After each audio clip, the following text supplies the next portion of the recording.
তোমাকে আমি অনেক সাবধান করেছিলাম গরিমা, তুমি আমার কথা শোনোনি। এদের ব্লাড আমার চেনা, যেমন মা তার তেমন মেয়ে। এর মা আর মেয়ের দুজনের ব্লাডে প্রবলেম আছে। সত্যি একদম বাড়ি অব্দি চলে এলো।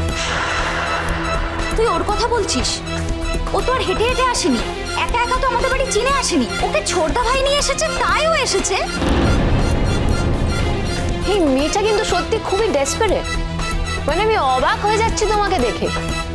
তুমি বাদশার ঘাড়ে চেপে এখানে চলে এলে, তোমার একবারও মনে হলো না যে তোমার গরিমা দিদিকে একটা ফোন করা উচিত বা তোমার মাসিকে একটা ফোন করা উচিত?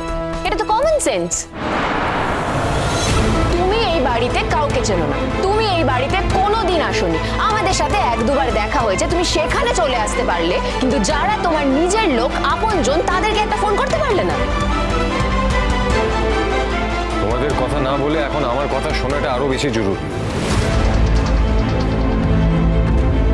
হ্যাঁ বল বল, আচ্ছা তুই বল। এখানে সকলেই মনে করছে তুই ভুল কিছু করেছিস, কিন্তু আমার মনে হচ্ছে না একেবারেই যে তুই ভুল করেছিস বা তোকে ভুল বোঝা উচিত। তুই বল তো আমরা শুনবো।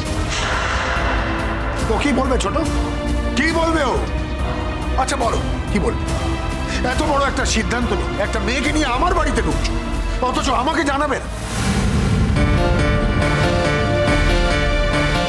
বাদশা, তুমি না হয় তোমার বাবাকে কিছু বলতে পারো, আমাকেও তো বলনি। কোথায় বলেছো? গরিমাকে পর্যন্ত বলনি তো।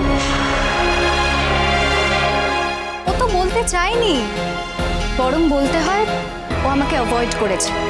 সেটা তো আমি এখন বুঝতে পারছি।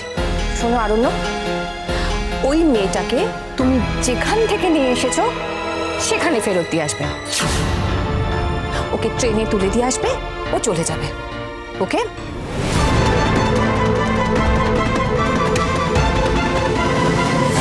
আমি ওকে এখানে শেল্টার দেওয়ার জন্য নিয়ে এসেছি, ফিরিয়ে দেওয়ার জন্য না।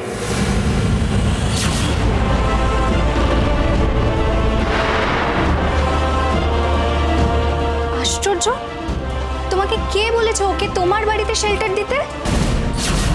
আমার বিবেক।